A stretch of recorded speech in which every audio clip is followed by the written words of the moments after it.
இதே மாதிரி இங்கேயும் சைவ சித்தாந்த சமயத்திலும் இறைவன் யார் என்பதை பற்றி பேசும்போது, யார் ஒருவனுக்கு இதெல்லாம் உண்டோ, இதெல்லாம் உண்டோ, இதெல்லாம் உண்டோன்னு வேதங்கள் புகழறதுலேருந்து ஆரம்பித்து, யார் ஒருவனுக்கு இதெல்லாம் இல்லையோ இல்லையோ இல்லையோன்னெலாம் சொல்லி வரையறை செய்து கொடுக்கக்கூடிய அந்த படிநிலையிலேயே வைத்து, ஞானசம்பந்த பெருமான் முதல் தேவாரத்தை சொல்கிறார் இல்லையா, பெம்மான் இவன்னு காட்டி கொடுத்தாரே, அந்த மாதிரி அறியப்படும் தலைவன், உயிர்கள் அத்தனைக்கும் தலைவன்.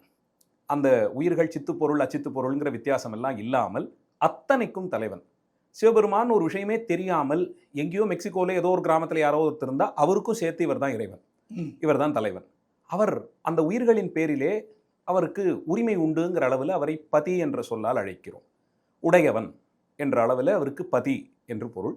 அவர் சர்வசக்தன், எல்லா விஷயமும் எப்போதும் அறிந்தவர், எதொன்றையும் அவருக்கு யாரும் சொல்லித்தர வேண்டியதில்லை. இது மாதிரி காலத்தால் கட்டுப்படுத்த முடியாது, அவருக்கு தன்னிடையே எதன் பேரிலும் பற்று இல்லை, பற்றற்றவர்.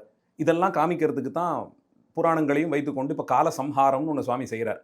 காலத்தால் அவரை கட்டுப்படுத்த முடியாது, இது அவர் ஒருத்தர் தான் பண்ணியிருக்கார், மற்ற தெய்வங்கள் செய்யலை. காம சம்ஹாரம்னு ஒன்று ஆசையின் வடிவமாக இருக்கக்கூடிய மன்மதனை எரிச்சு முடிச்சுட்டார். ஆசை எதன் பேரிலும் இல்லை, பற்றி எதன் பேரிலும் இல்லைங்கிற இந்த நிலையிலெல்லாம் இருக்கக்கூடியவர் இன்னும் அவரை பதிப்பொருள் என்று எடுத்துக்கொள்கிறோம்.